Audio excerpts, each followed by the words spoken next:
बस एक गिला है आपसे, आप ऐसी मोहब्बत ना मेरी बेटियों को नहीं दिखाती। फरा का देख रही हूँ मैं डिजाइनर ड्रेस, और नूर का भी देखा है बाहर आयरन स्टैंड। शादी तो नसीबों का खेल होती है, इसमें किसी की जोर जबरदस्ती नहीं। और वो सीधा जोड़ा, अगर वो जोड़ा पहनकर शादी में जाएगी तो क्या नाक नहीं कटेगी तुम्हारी खानदान वालों के सामने? यही है फसाद की जड़, मेरा कोई कसूर नहीं। ये जहाँ होंगे वहाँ फसाद नहीं होगा तो और क्या? अगर आप लोग चाहते हैं कि ये निकाह हो तो बिठाएं इस लड़की को दुल्हन बनाकर यहाँ पर, लेकिन आपकी इस बेटी से मैं शादी नहीं कर। मेरे पास वापस आ जाओ। ऐसा क्यों लग रहा है कि नहीं हूँ? मारिया से शादी के लिए राजी नहीं हो गए।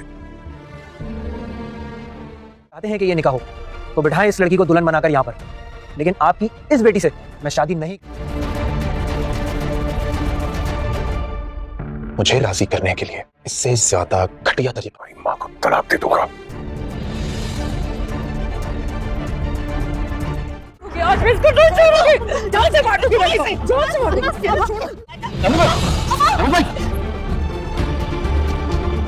महविश की मायों की रस्म काफ़ी खुशनुबी से अदा हो चुकी है, लेकिन यहाँ पर भी नूर के साथ सौतेलापन दिखाया गया है। नूर जब तैयार होकर आती है तो नूर की जो सौतेली अम्मी है वो उसको देखती है कि नूर कितनी प्यारी लग रही है, तो बजाय इसकी तारीफ़ करने की उसको उल्टा डांटती हैं और कहती हैं कि तुम किस तरह बाल खोल कर इतना मेकअप करके फिर रही हो, अगर तुम इस तरह सज धज के फिरोगी तो ये काम कौन संभालेगा। फटाफट जाओ, मुँह हाथ धोकर आओ और अपने बाल समेटो ताकि तुम काम में अब मेरा हाथ बटा सको। तो जैसे ही नूर जाती है मुंह हाथ धोने के लिए और मुंह हाथ धोकर जब वापस आती है तो इसी असना फूफो जान जो है मेहंदी की में शिरकत के लिए आ जाती हैं और नूर को इतना सादा देखकर तो वो हैरान हो जाती हैं। नूर को कहती हैं कि बाकी सब तो इतना सज धज के फिर रहे हैं, तुम क्यों इतनी सीधी सादी और बिल्कुल ही मेकअप के बगैर घूम रही हो। तो नूर यहाँ पर बहाना कर देती है, लेकिन फूफो जान जो है वो समझ जाती हैं कि ज़रूर साजिदा ने ही कोई ना कोई कारस्तानी की होगी। तो जब इस बारे में फूफो जान नूर के अबू से कहती हैं तो नूर के अबू भी इस बात को नोटिस करते हैं और आगे से पूछते हैं नूर से कि अब तक तो तुम इतनी प्यारी लग रही थी, तुम्हारे बाल भी इतने प्यारे बने हुए थे, तुम सारा कुछ समेट कर क्यों आ गई। तो नूर आगे से बहाना कर देती है कि मुझे मेकअप से एलर्जी हो रही थी तो इस वजह से मैंने मुंह हाथ धो लिया है। लेकिन नूर जितने भी बहाने बना ले, यहाँ पर जो फूफो जान है वो जान चुकी हैं कि ज़रूर साजिदा ने ही इसे कुछ कहा होगा और ये इतनी सब्रनाक बच्ची है और किसी से गिला तक नहीं करती और बस खामोशी से अपने ऊपर ही सारा कुछ सह रही है। उधर दूसरी जानिब अगर बात करें जुल्फ़िकार की तो जुल्फ़िकार हूर को भूल ही नहीं पा रहा और ना ही वो भूलना चाहता है, लेकिन वो जुल्फ़िकार के जो बाबा हैं उनको बहुत ज़्यादा जल्दी लगी हुई है। उन्होंने हर हरबा अपना कर देख लिया है मगर जुल्फ़िकार को मारिया के साथ शादी के लिए राज़ी नहीं कर सके। लेकिन यहाँ पर अब जुल्फ़िकार के अबू ने एक ऐसी चाल चली है जिस पर मजबूर होकर अब जुल्फ़िकार हो सकता है कि शादी के लिए राज़ी हो जाए। जब जुल्फ़िकार के बाबा जुल्फ़ी से पूछते हैं कि तुमने क्या सोचा मारिया से शादी करने के बारे में, तो जुल्फ़िकार से यही कहेगा कि मैं आपको बार बार ये बात कह चुका हूँ, आपको ये बात समझ क्यों नहीं आती कि मैं मारिया से शादी किसी सूरत नहीं करूँगा। तो यहाँ पर जुल्फ़ी के बाबा जो है वो गुस्से में हो जाएंगे और जुल्फ़ी को धमकी देते हुए ये कहेंगे कि अगर तुमने मारिया से शादी ना की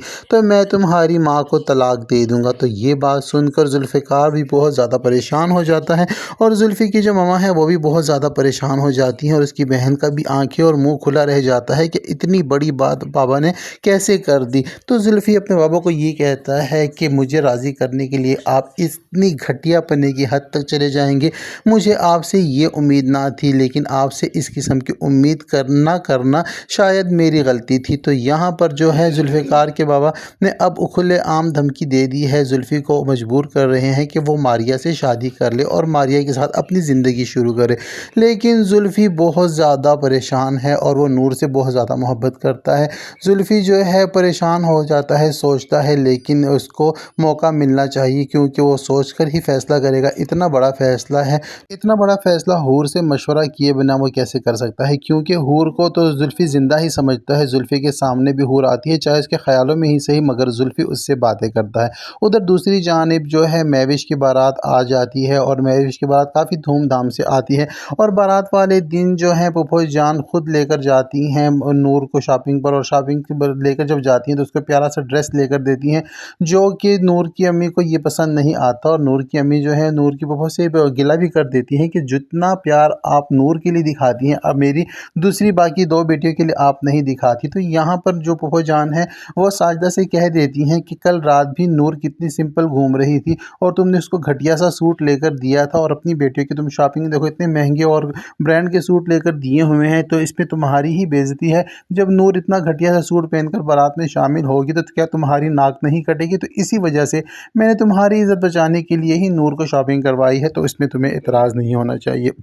खैर नूर जब सज धज के नए कपड़े पहनकर प्यारा सा सूट पहनकर जब बारात में शमूलियत के लिए आती है तो दूल्हा साहब जो हैं वो नूर को देखते हैं तो देखते ही रह जाते हैं, क्योंकि शुरू में ही रिश्ते वाली आंटी जब आई थी रिश्ता कराने तो दूल्हा साहब को नूर की तस्वीर दिखाकर ही शादी के लिए राज़ी किया गया था। मगर जब रिश्ते के लिए दूल्हा साहब की जो अम्मी हैं वो आती हैं तो यहाँ पर साजदा जो है नूर को साइड पे करके तो अपनी बेटी महविश को आगे कर देती है और उसका रिश्ता डन करवा देती हैं। लेकिन जब दूल्हा नूर को देखता है और फिर अपनी होने वाली मिसेस को देखता है तो वो तो शादी से इनकारी ही हो जाता है और कह देता है कि मैं शादी नहीं करूँगा क्योंकि मेरे साथ आप लोगों ने धोखा किया है। अगर आप लोग चाहते हैं कि बारात वापस ना जाए और ये निकाह हो जाए तो इस लड़की को दुल्हन बनाकर मेरे पास बिठा दे, मैं आपकी इस वाली बेटी से शादी कर लूँगा और मैं विश से शादी हरगिज़ नहीं करूँगा। तो ये जब बात दूल्हा साहब मुँह से निकालते हैं तो जैसे महफिल में कोहराम ही मच जाता है, सब बहुत दंग रह जाते हैं और हैरत से एक दूसरे को देखते हैं और बारात वहाँ से बारातियों को लेकर उठकर चली जाती है। तो ये बात नूर के बाबा से बर्दाश्त नहीं होती। यहाँ पर जब बारात वापस जाती है तो नूर की बहनें और उसकी सौतेली माँ सारे नूर के गिरदे हो जाते हैं और नूर को ये कहते हैं कि तुम मनहूस हो, तुम जहाँ होती हो वहाँ कोई भी खैर का काम नहीं होता। तुम्हें किसने कहा था कि इतना सज धज के दूल्हे के आगे पीछे मंडराती फिरो, ये तुम्हारी वजह से हुआ है। यहाँ तक कि साजदा तो रोते हुए और चिल्लाते हुए नूर के पीछे भाग कर जाती है, उसको मारती है और उसका गला पकड़कर दबाने लगती है और उसे कहती है कि आज तो मैं तुम्हारा किस्सा ही ख़त्म कर दूंगी, तुम्हारी वजह से मेरी बेटी की बारात वापस गई है। यही हल्ला गुल्ला चल रही होती है कि ये सारा माहौल देखकर जो नूर के बाबा हैं उनकी तबीयत ख़राब हो जाती है, क्योंकि वो तो पहले से ही बीमार हो चुके थे। तो लिहाजा अब उनकी तबीयत इतनी ख़राब हो जाती है कि वो अपनी बेटी को बचा भी नहीं सकते और वो ना ही साजदा को रोक सकते हैं और ऊपर से बेटी की बारात वापस जाने का गम उनसे बर्दाश्त नहीं होता। तो उनकी तबीयत ख़राब हो जाती है और उनको हार्ट अटैक हो जाता है और वहीं वो चेयर पर गिर जाते हैं। अब हो सकता है कि आने वाले एपिसोड में हम देखें कि नूर के बाबा की भी इंतकाल हो जाएगा, उनकी भी डेथ हो जाएगी और नूर जब बाबा की कब्र पर जाएगी फूल बिछाने के लिए और दुआ करने के लिए तो वहाँ पर ही नूर की मुलाकात होगी जुल्फ़ी के साथ, क्योंकि जुल्फ़ी हूर की कब्र पर आया, हूर की कब्र पर फूल डाल रहा होगा, उससे बातें कर रहा होगा और उसे यही कहेगा कि मुझे लगता है तुम अब भी ज़िंदा हो और मेरे आस पास हो, क्योंकि बराबर वाली कब्र पर नूर जो वहाँ पर फूल चढ़ा रही होगी वो उसके बाबा की कब्र होगी या उसकी अम्मी की कब्र होगी। तो यहाँ पर खैर कब्रिस्तान में अब नूर और जुल्फ़ी का आमना सामना होगा। और फिर नूर के साथ जो बारात वाले दिन हुआ उसकी सौतेली माँ और बहनों ने जो कुछ किया ये बात फूफो जान से बर्दाश्त नहीं होगी और अब वो जो है अपने बेटे को राज़ी करेंगी नूर के रिश्ते के लिए, क्योंकि उनके पास और दूसरा चारा नहीं है। यहाँ पर नूर के बाबा का इंतकाल हो चुका है और वो अपनी भतीजी को उसकी सौतेली माँ और बहनों के रहमो करम पर नहीं छोड़ सकती। तो लिहाजा उनकी कोशिश यही होगी कि वो नूर को अपनी बहू बनाकर अपने घर ले जाएँ। लेकिन वहाँ पर सालार का रवैया भी नूर के साथ ठीक होने वाला नहीं है, क्योंकि सालार को तो मिडिल क्लास लड़कियां पसंद ही नहीं हैं। और मेहंदी की रात जो इंसल्ट की है सालार ने नूर की छोटी बहन फरा की, तो नूर ने उसके बदला लेने के लिए सालार को जब डांटा और माफ़ी मांगने का कहा तो ये बात सालार अपनी बेइज्जती समझता है और भूलेगा नहीं और ये सारे बदले नूर से लेगा। अब देखना ये है कि नूर की ज़िंदगी में और कितनी मुश्किलात बाकी हैं और नूर इन सब का मुकाबला कैसे करेगी।